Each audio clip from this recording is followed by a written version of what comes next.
헌혈과 관련된 것이 있었습니다. 그러니까 뭐 진짜 선의에서 선혈을 했습니다만 헌혈한 분이 확진 판정을 받았는데 그것 때문에 피는 걸러냈지만 같이 이제 헌혈 받으러 갔다가 거기서 만난 분들이 헌혈이 됐다는 점 때문에 좀 논란이 되고 있는데 최지옥 박사께 좀 여쭤보고 싶어요.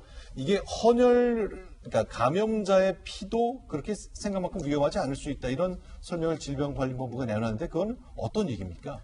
여러 차례 이 부분은 그 감염 초기서부터 이 부분에 대한 과학적 논의는 계속 있었고요. 네. 지금까지 검토도 많이 했습니다. 전 세계에 같이 했고요. 중국의 사례도 유럽의 사례. 결론부터 말씀드리면 피를 통한 감염은 거의 근거가 없다. 그리고 여태까지 발병된 사례도 없다라는 게 현재까지 공식적인 견해고요. 내가 확진자인데 내 피를 수혈받은 사람이 옮지 않을 것이다. 이게 네. 확정이 된 거다. 네, 감염 네. 바이러스는 나타납니다. 그러나 그 바이러스가 혈액에 있다 하더라도 그 혈액을 수혈받으신 분이 감염력이 있지 않다라는 거고요. 두 번째로 이제 그것보다 더 중요한 거는 실제 헌혈 그 한 곳 장소에서 그 헌혈을 도와주신 간호사분이나 또 같이 있었던 분의 거의 접촉 감염이 이제 우려될 수 있으니까 그 부분 역학 조사와 소독이라든지 이런 부분을 통해서 충분히 추가적인 이제 감염을 막을 수 있기 때문에 네. 이 점에 대해서는 아직은 크게 걱정하지 않으셔도 되고요. 네. 이 부분에 대해서는 헌혈학회 또 관련된 의료학회 여러 단체에서 이미 여러 차례 검토를 하고 이 부분의 가능성에 대해서는 충분히 검토를 했습니다. 그래서 아직까지는 헌혈을 통한 감염 가능성은 의학적 근거는 아직 없다라고 말씀드릴 수 있겠습니다. 그러면 저희가 이제 앞서 첫머리에 말씀드린 것이 어제 이제 최근에 2차 확산 징후가 있기 때문에 네. 이제 그 고등학교 3학년생을 중심으로 학교로 복귀하는 걸 일주일이나 늦췄는데 일일비하지 말자고 하셨는데 그러면 최지옥 박사 개인 의견은 일단은 다음 주라도 정상적으로 학교를 운영하는 게 좋다고 좀 보시는 쪽이세요? 그 점도 좀 우려스럽습니다. 사실은 이 모든 일이 좀 네. 과학적 근거와 명확한 에비던스가 없이 이런 부분을 처리하다 보니까 여론에 의해서 자꾸 향배가 바뀌는 것 같은 인상을 지울 수가 없습니다. 네. 사회적 거리두기, 생활 속 거리두기는 그 말 자체가 의미하듯이 사회성, 사회적 정책의 기계 기본이고요. 물론 네. 방역 정책의 근거에 따라서 사회적 프로그램이 돌아가는 건데 네. 100% 방역 정책이나 100% 의학적 기준이 아닙니다. 네. 따라 사회적 합의와 공론이 필요한 부분이 있고요. 그런 면에서 여론이라든지 또 국민의 생각들을 같이 감안해서 이런 걸 판단해야 됩니다만 명백하게 의학적 근거가 있어야 됩니다. 네. 그런데 지금 좀 아쉽다고 계속 말씀드리는 것이 지금 명부 얘기하셨지 않습니까? 네. 그 예를 하나 먼저 들어보겠습니다. 5,000명 중에 3,000명이 명부가 없다. 예상됐던 바입니다. 그리고 그 안에 5,000명의 사람들이 이용했을 때 마스크 안 쓰고 있었다. 다 알고 있었습니다. 네.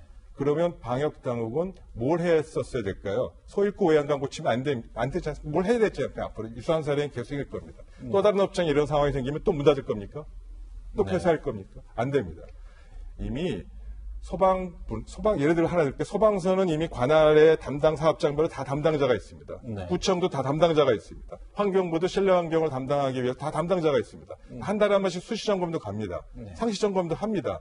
이와 같은 형태로 이런 방역과 관련된 사회적 거리두기 프로그램을 해야 되는 위험 다중업소실 같은 경우는 상시 가서 수시로 체크도 하고 마스크가 전체 이용자는 60% 안 썼네. 그러면 내일은 문 닫으세요. 또 명부 작성을 체크해봐서 명부가 좀 연락이 안 되네. 그러면 그 부분에 대해서는 내일부터 이거 왜 안 됩니까? 이런 식으로 계속하면 내일 모레부터 3일간 문 닫으십시오. 이렇게 수시 점검, 보안, 상시 모니터링 체계를 먼저 가동하고 네. 그에 대한 부분을 충분히 검토한 다음에 사회적 거리두기를 해야 되는 것처럼 그런 준비가 좀 부족했다는 점 반드시 지적해야 되고요. 학교 등교에 관련된 부분도 마찬가지입니다. 네. 그리고 학교 등교를 계속 할 건지 말 건지에 대한 부분들도 네. 지금 그 학교의 위험성이 얼마나 높은지 감염 위험성이 좀 낮은지 이런 부분을 좀 평가하고 그에 대해서 충분히 학부모가 설득하면서 합의해가는 과정을 통해서 이런 부분을 결정하는 부분이 필요한데 네. 너무 그런 부분에 대한 노력은 없이 환자 발생하면 무조건 또 다시 또 문 쫙 닫고 또 괜찮은 것 같고 여론이 잠잠해지면 다시 또 이 부분을 또 문을 열을까요? 이렇게 좀 사회에 물어보는 형태로 하는 거는 좀 안타깝다고 생각하고요. 이 부분에 대해서 좀 의학적으로 명백한 근거를 만들어가는 사회정책 프로그램화가 되었으면 좋겠다고 생각합니다. 네. 자, 그러면 이제 사실 교육 당국도 사실 이렇게 확 끌어오르는 이 분위기 속에서 아닙니다. 다음 주 예정대로 하겠습니다로 결정하기도 굉장히 쉽지 않을 것 같아요. 그러나 이제 거기에는 이제 과학적 근거를 갖고 자신감 있게 밀어붙이되 그 결정이 결과적으로 무슨 일이 있더라도 우리 국민들이 저 결정은 합리적이었다, 과학적 근거를 갖고 했다고 좀 믿어주는 그런 분위기가 좀 필요하긴 하겠네요.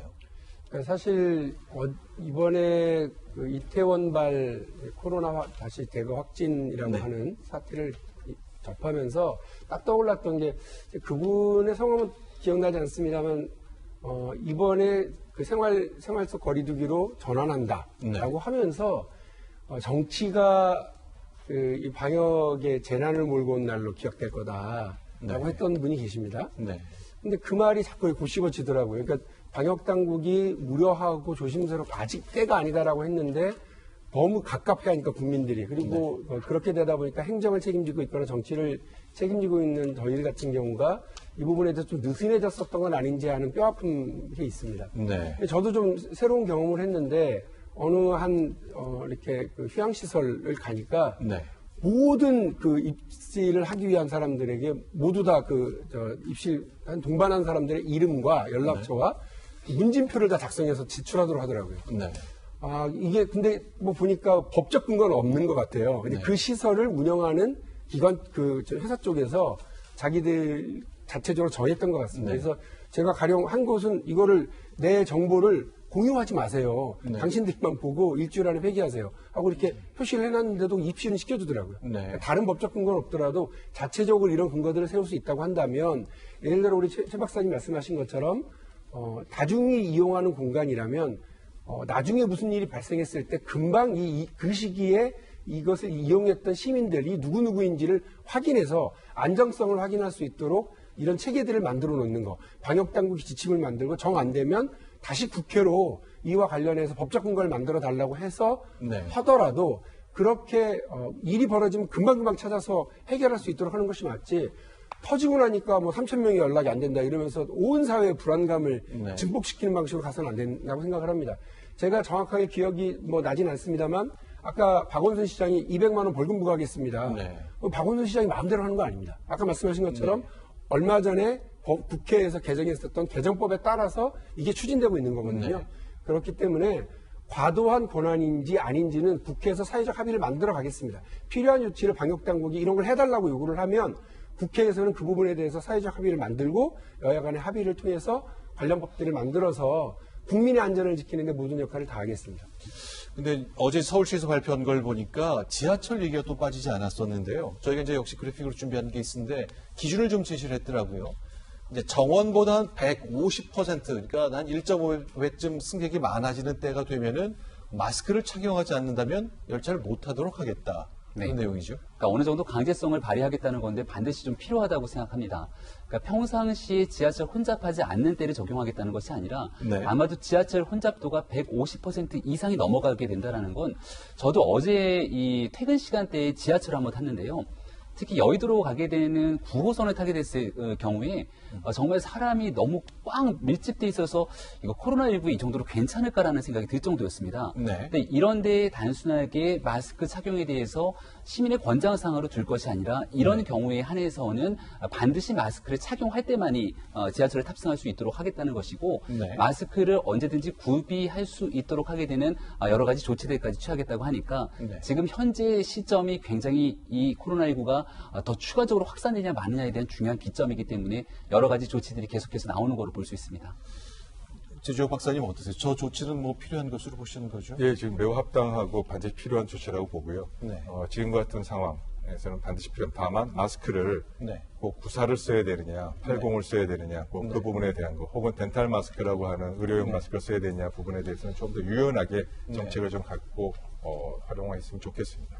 어제 이제 서울시가 내놓은 그 숫자를 보니까 서울시에 있는 전체 지하철 중에 2호선 사용자가 제일 많아서 지금쯤 되니까 한 150% 선에 이르렀고 날이 더워지는 6, 7월 되니까 전체적으로 전부 다 150% 선이 닿더라고요. 결국 시간의 문제인데 결국 그 서울시가 내놓은 이 대책에 대해서 저희들이 이제 최대한 마스크를 착용하고 지하철을 타는 방식으로 대응을 좀 해야 되겠습니다.